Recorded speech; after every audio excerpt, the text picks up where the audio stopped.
Well, welcome everyone to the third session in the course development series.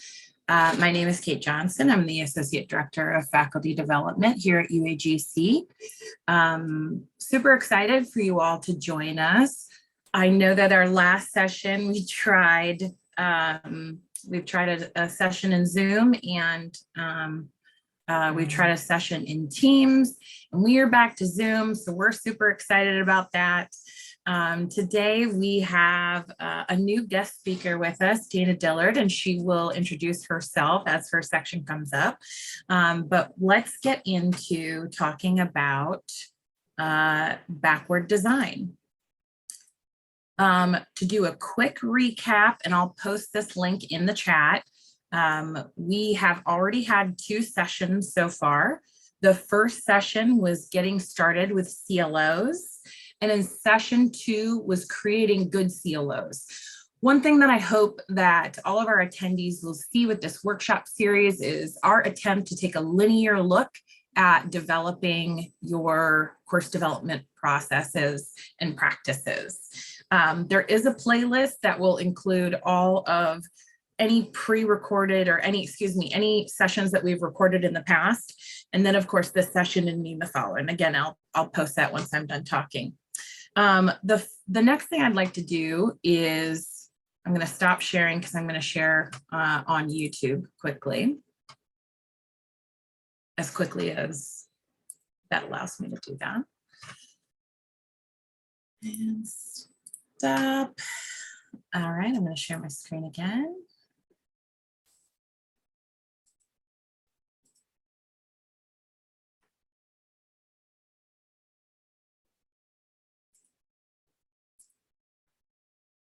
Oh, you know what? Thanks for tuning in to learn a bit about the backward design process. Hold on, I didn't share with volume, so that would be a problem. Share with sound, screen 1. Okay, one more time with feeling. Hi, thanks for tuning in to learn a bit about the backward design process over the next 5 minutes or so. The ideas come from Wiggins and McTighe in their book Understanding by Design. Since backward design is essentially a course planning process, let's start with a scenario. Say I'm planning to teach a course in filmmaking to a group of undergraduates. We'll call it Filmmaking 101. I've talked to some colleagues who've inspired me with suggestions for some great activities like script writing, storyboarding.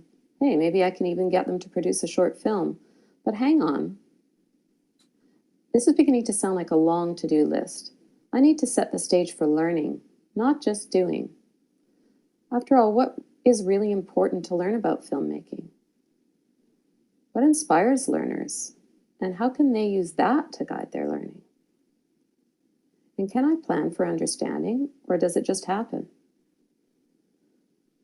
The 3-stage backward design process is built on the premise that you can design for understanding when you start with your goals and work backward to uncover what your learners need to know in order to meet them. In stage 1, you're envisioning what's important for learners to understand and grapple with, to know and to do. You're defining your learning outcomes. In stage 2, you're identifying what evidence you and your learners need in order to assess progress towards those outcomes. And in stage 3, you'll be designing the activities that will result in that evidence of understanding. Each stage builds on the other and makes it easier for you to design for meaningful learning. It's called backward because instead of starting with what you'll do in your course, you're starting with what you intend for learners to know and understand. Let's see how this works in practice. Back to our course example. I'm hoping that by the end of my course, learners will understand something about the role and meaning of storytelling and be able to apply that understanding to the development of their own projects. Likely an exam won't give me or my learners the kind of evidence of understanding we're looking for. But the development of filmmaking projects will, and that'll encourage them to draw on their own inspirations or questions. And, like with all learning, they'll need many opportunities to practice and get feedback on the component parts of a larger project, so we'll build that in, which will include technical aspects and learning how to work together which are important aspects of the discipline of filmmaking. I also want to make space for thinking and discussing about the essential question, what's the role of storytelling? To get a broader perspective on this, I want students to connect with a broad range of people with different backgrounds and experiences, people outside of class. So I'll build that into my plan. Let's recap. What makes backward design effective?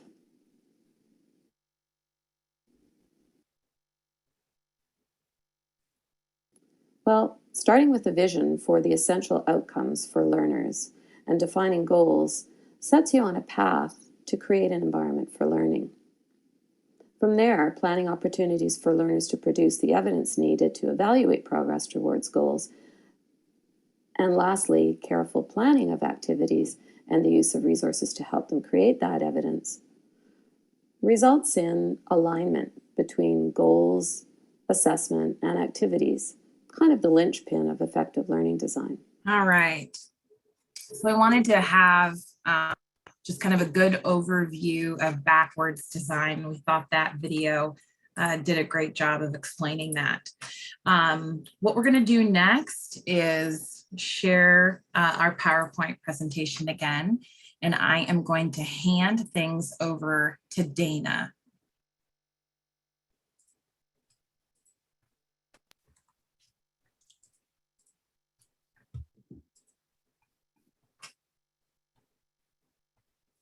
And find how I can move the slide to the next.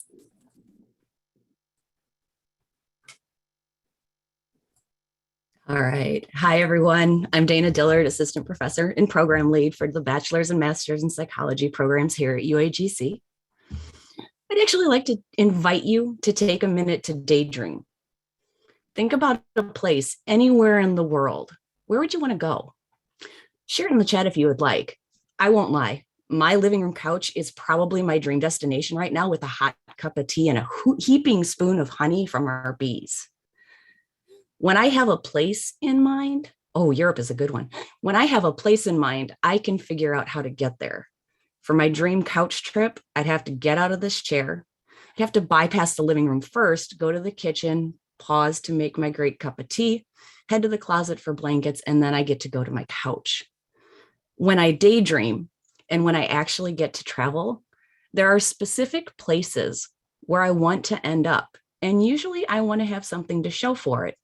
It may be a memento or a reminder or just a really good story.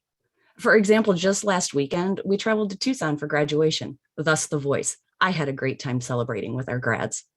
When I left my partner alone for the day, he wanted to go to Tombstone. Much to my surprise, he made it there and back, as well as 2 other museums along the way. And he brought me this mug and a bracelet as proof. So how does this connect to backward design and course development? As odd as it might seem, backward design is a course development approach to planning a grand adventure. Under backward design, we operate from a few guiding questions. What learning do we seek? Where is our final destination? And what is the evidence of this learning? How can someone demonstrate that they have reached that destination? When we're setting out on a trip, we generally don't first go to the driveway, hop in the car, and let the vehicle take us where it will with the hopes that we end up where we want to be. Instead, we identify first where we want to end up, and then we find the best path to get us there. Because as we know, while all who wander might not be lost, not all wandering gets us to where we want to go. With backward design, a similar approach is used. We need to identify first what concepts, ideas, theories, skills, or knowledge a student should walk away from a course with. These are our course learning outcomes. Well-designed and actionable course learning outcomes that align with program outcomes and institutional outcomes provide the landmark that we want our students to arrive at when the course concludes.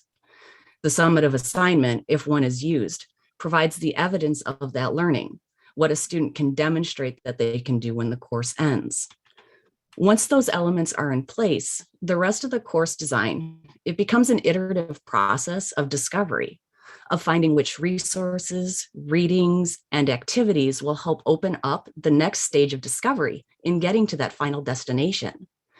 Because design is an iterative process, it may very well be that the final assessment will evolve, but having a destination firmly in place helps anchor those demands we make of our students in meaning.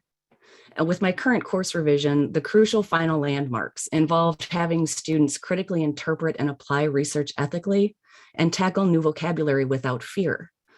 A mock TED Talk became the deliverable to demonstrate those learning outcomes.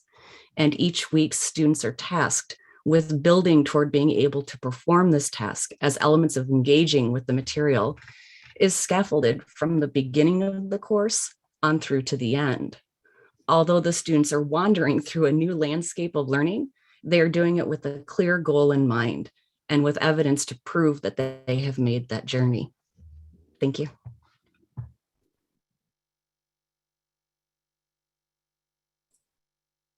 Thanks, Dana. And now we'll kick over to Amy to talk a little bit about the experience of backward design as it applies to facilitating learning in our classrooms.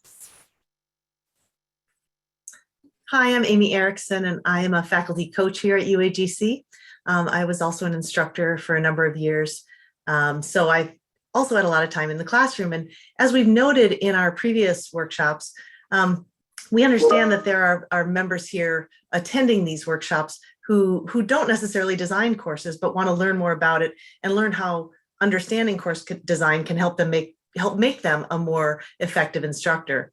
So one way to do this is to, during prep week, take the time to review the course learning outcomes and the weekly learning outcomes. Obviously, this is going to give you a great overview of what's being taught in the class, the expectations once the students conclude the class, but also it'll help you craft weekly announcements to help students achieve those weekly learning outcomes.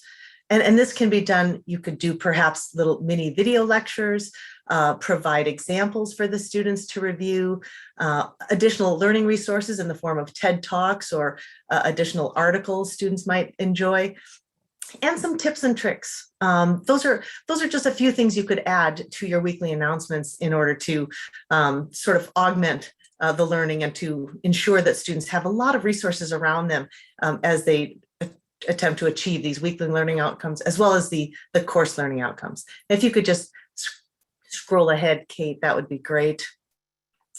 Another thing to do, and this seems a little bit backward as well, is that when you're teaching one course, start taking notes for the next time you teach that course. Keep track of student questions about resources and course content. What content has been really confusing to students? For example, maybe you have multiple students who contacted you with questions about using Boolean operators or finding scholarly sources in the library. Well, this would prepare you for the next time you taught the course to make sure that there were additional or possibly different resources to help students avoid this confusion. Keep track of the skills students struggle to achieve. I think we could all agree that students struggle with things like APA formatting. How about creating a list of tips and tricks to help them with this skill? Or maybe you'll find other ways to augment these skills for these students. But if you keep track of these pain points from teaching, it'll really help you prepare and create more resources, engage more effectively with students on a weekly basis, and identify what resources can help students connect the dots, and to also identify resources that did not help students connect the dots. And that's all I have, Kate, if you want to go ahead. Thanks, Amy. Next, we're going to have Natalie talk about the importance of measurable learning outcomes in the backward design process. Thank you. I am Natalie Scott, and I am an assessment specialist in the Office of Assessment and Curricular Affairs. So I'm going to talk about why measurable learning outcomes are important. Like Dana mentioned, learning outcomes and backward design provide a roadmap for where you want your course to go and what you want your students to take away from the course. As the video mentioned, learning outcomes are part of stage one of the backwards design process. Again, measurable learning outcomes help to answer the question, what should students take away from the course? So you want to start with that and then move forward from there. And this creates a foundation for completing the course design, and it provides a clear way to measure and assess student learning. And then that data that we get from the students doing the assignments in Waypoint provides evidence to drive changes within the course to increase student performance. Thank you. Thanks, Natalie. And Trisha, talking about the pitfalls of not using backward design. Why wouldn't we want to? Hi, everyone. My name is Trisha Lauer, and I'm the Vice President of Assessment and Curricular Affairs. It's nice to see all of you today. So I am really biased, but think I get the prize for the best graphic for the PowerPoint today. But would love to hear from all of you based on what Kate shared, a little bit of information from the YouTube video, as well as Dana, Amy, and Natalie's insights. What problems or pitfalls might you run into, or do you think might happen if you don't use backward design? Love to hear from you in the chat.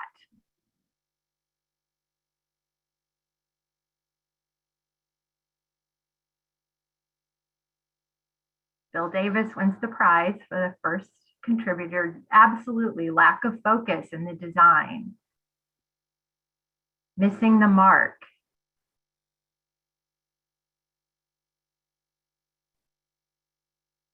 Lack of direction, lack of scaffolding. Ted, I love that you mentioned that, yes. Being all over the map. Not meeting the learning outcomes, the goals of the course that we've established for students. Content that might not be accessible and meet students' needs. Losing sight of the course goals, absolutely. Having everything covered in the course to help students. Not being able to measure if students are truly learning. A lot of assessment and curriculum gurus in here. That's great. Well, yes, Katie, absolutely. Students not being able to see the big picture. I was in a meeting earlier this morning with Marie Henderson, who many of you have met through Zoom. And we were talking about the goals and our experiences. Marie and I have a shared experience in K-12 and talking about how we were laughing, but kind of, feeling sorry for ourselves about the good old days of when we were teaching, how we had to write the learning outcomes on the board for students so that when they walked into our class, they would know exactly what they're learning. And it's helpful to always keep that in front of us. And something I want to share with all of you is that I had the privilege of being in Tucson this last weekend for graduation and was re-energized by all of you that I got a chance to visit with, because I was so heartened to hear all of the comments made by faculty and staff alike that really showed that we have a true focus on the student. We are very student-centered and student-focused, and really backward design plays into that. It is a time-consuming task. Often I'll be partnering with faculty in course development. They'll say, oh, it's just so much extra work and I don't necessarily know the point or get why we're doing it. And the process of backward design is time consuming. And I want to acknowledge that for just a minute. I'm going to go off script a little bit, Kate, and share my own thoughts. And I want to acknowledge the work that goes into backward design as part of the course development process. As you heard, it's a 3-stage framework where you start with desired results, think about how students will be assessed, explain details about the learning experiences and the opportunities students have for practice and application. Let me say, for those of you who know me, I'm the first person to sympathize with overkill with paperwork. As a fellow faculty member, academic leader, learning coach, and consultant, I've really seen how time-consuming doing curriculum maps, documenting assessments, aligning learning outcomes can be. And I'm a huge fan of trying to simplify the process so that faculty can focus really on what's important, which is teaching, feedback, assessment, all those important pieces that are relevant and critical to student learning. But keeping it real, how could anyone who cares about learning take issue with setting desired results, assessing those results, and providing learning experiences with practice and application? And that's really the definition of teaching and learning. And I don't know a single colleague here at UAGC who doesn't do all of those three things regularly or argue that they're not worthwhile. And so when we were talking about what came next in this series, we all felt very strongly that backward design was very important and having a conversation about it, because if we don't implement it properly, I think it's something we can all collectively say might not be worth its while. And some of the things I've heard from faculty about a pitfall related to backward design, that we're fixated on the terminology, the outcomes, the curriculum maps, the scaffolding. But remember, you're all doing it whether or not you're outlining it in paper and pencil. That we don't necessarily provide flexibility in assessments. And I'd like to say that hopefully by your participation in the development dish and coming to these sessions, that you're learning more about how your colleagues and we as an academic unit, both full-time and associate faculty, are partnering as one faculty to experiment and implement alternative ways of assessing student learning and providing students with opportunities to demonstrate mastery of their learning. Backward design really, at the core, is a very common sense approach to learning. What do we want our students to know, be able to do, and understand? How are we going to assess it and know that they can do this? And what's the most effective and meaningful way for them to get there? The discussion of and answers to these questions are very rich, intellectual, in-depth, and collaborative. Hopefully today's conversation will spark excitement, innovation, tough questions, a little discomfort, and good conversations amongst us. It's meant to help our students learn and all of us grow. Thank you.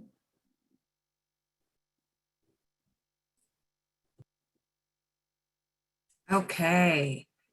I mean, Trisha, you've said it. You've said it, madam.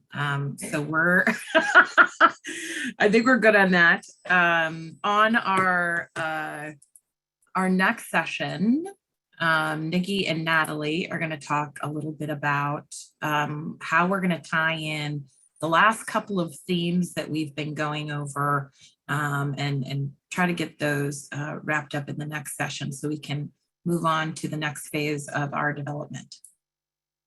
Yeah, hi everyone, I'm Nikki Perry. I'm the manager of curriculum and assessment. And thank you all so much for attending this webinar. And I loved reading the chat about all the pitfalls and all the metaphors and examples you guys gave. I think that was super helpful and made everything very relatable to people who have done course revisions, or if it's their first time or they've never done it before.